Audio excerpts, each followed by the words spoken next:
Hello, my friends. A few weeks ago, I did a recording called Yes, It's Going to Get Worse.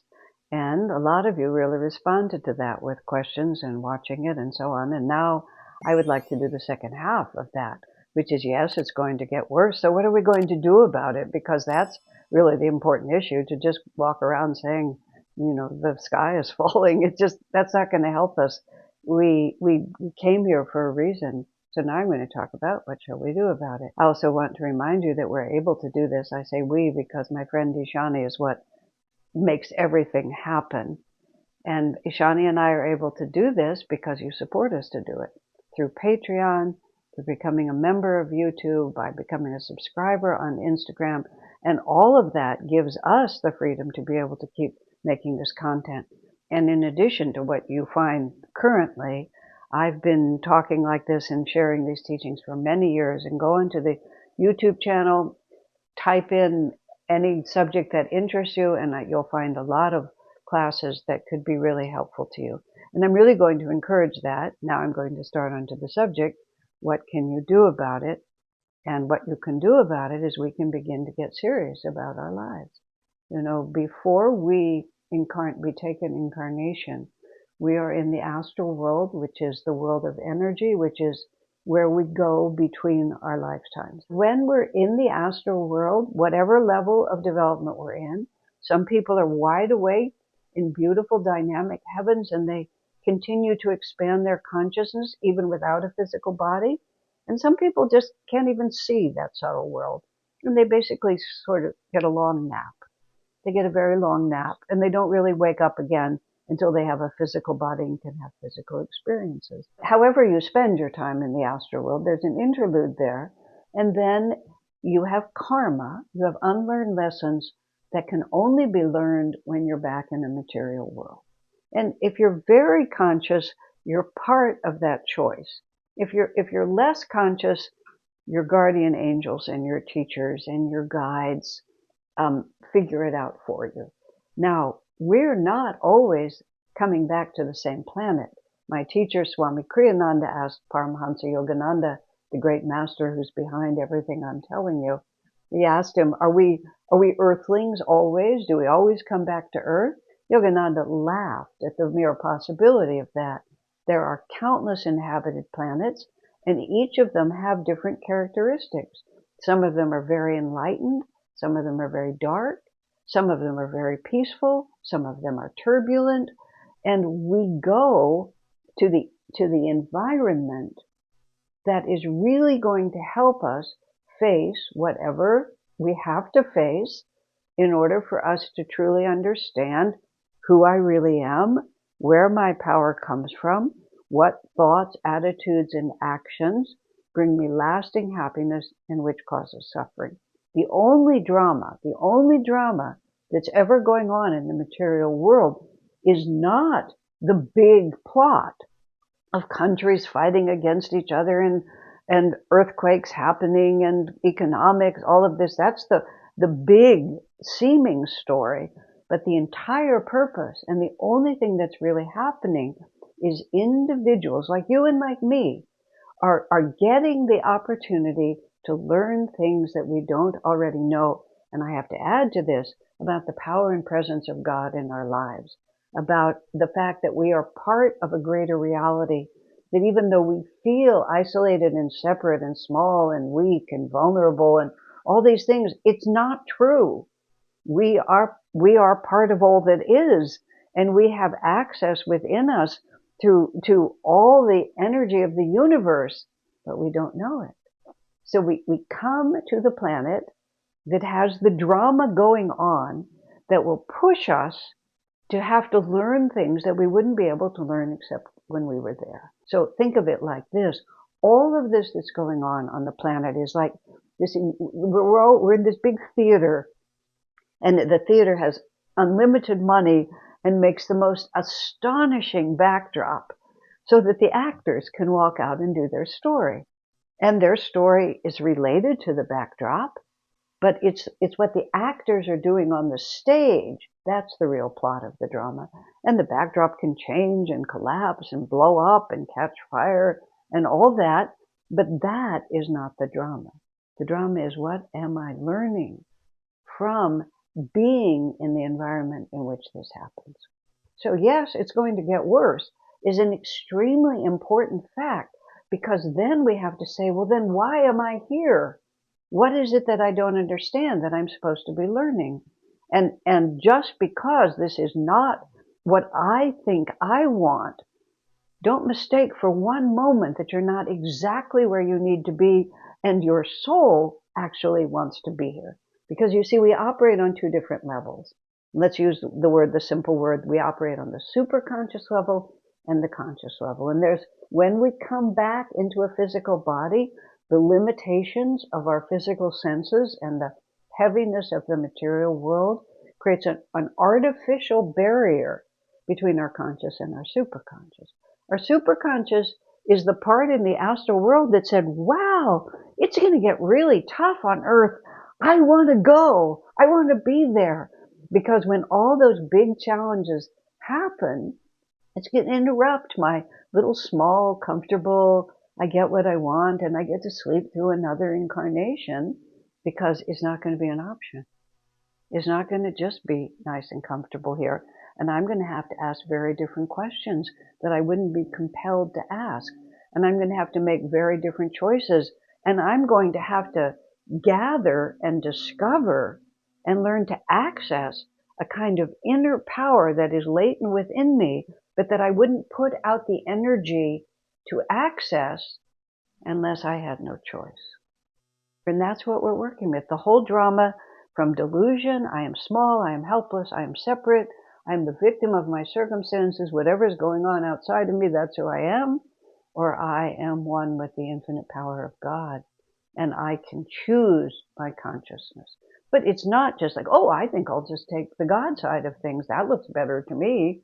You know, it's like the story of the disciple who comes into the ashram and they show him everything that the disciples do, and they wash and they clean and they do all the work, and they work in the fields and they harvest and they cook and all this.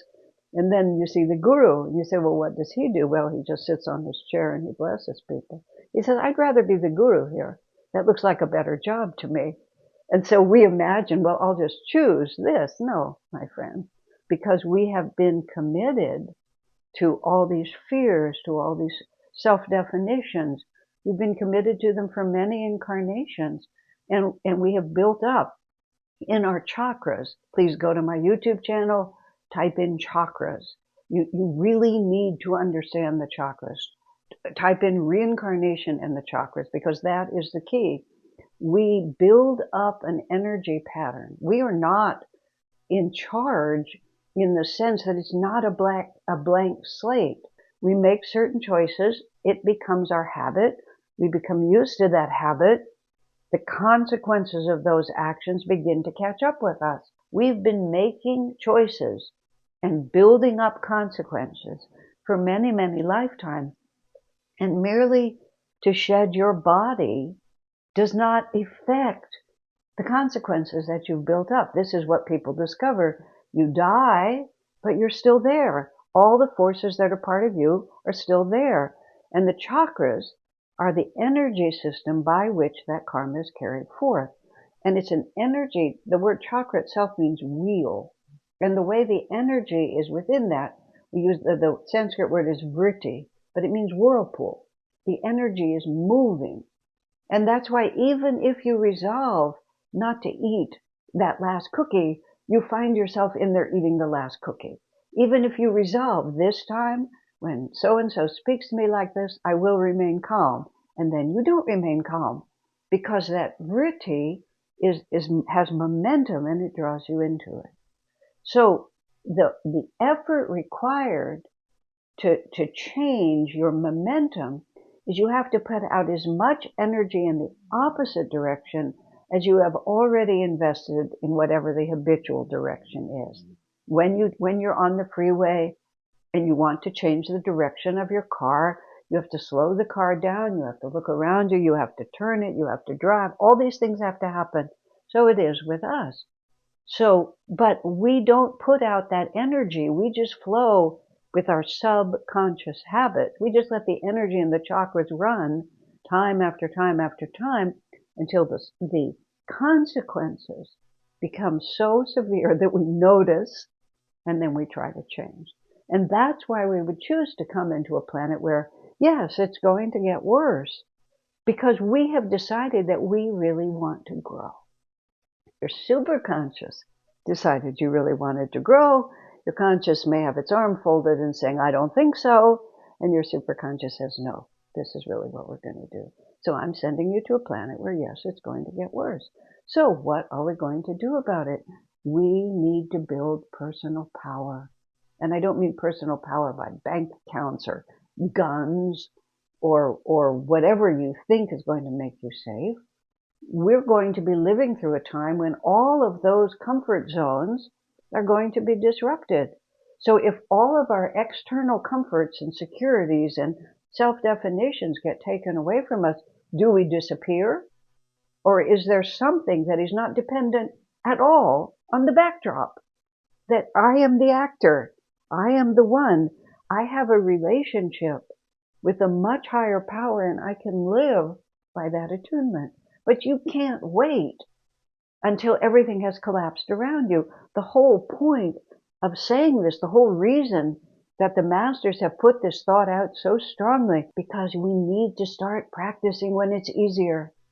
We have to learn to be self-reliant with God, to be self-reliant in attunement with our own higher power, so that when the world that we're accustomed to begins to shift, we don't feel that there's no other reality. Now is the time. Swami Kriyananda used to gave many classes during his lifetime, and one of the titles that he used was really simple: Building Spiritual Power Against Troubled Times. And the simple, what are we supposed to do now? We're supposed to do something, anything, that begins to develop our inner ability to access this literally infinite power that is our relationship to the divine. We need to break this barrier between the conscious and the superconscious, and then the superconscious opens us out to infinity. I mean, naturally, the path that I follow, Yogananda Kriyananda's teaching of self-realization, which I discovered when I was 22 years old, and I've never wavered. Naturally, this is a good path. I highly recommend it. But it doesn't matter that you follow this one or that one, but you must. And that's the only word I can use. You must begin to apply yourself to developing your inner strength and your relationship with God.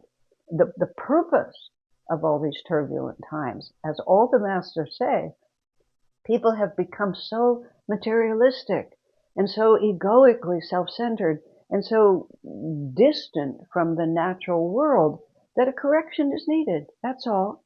But if you start already applying that correction, which is to live more on the spiritual plane, to be more attuned spiritually and less grasping at the material world, and when that material world starts shifting, well, it'll be interesting. And it'll demand creative responses from us, and things may change, but we won't panic, you see.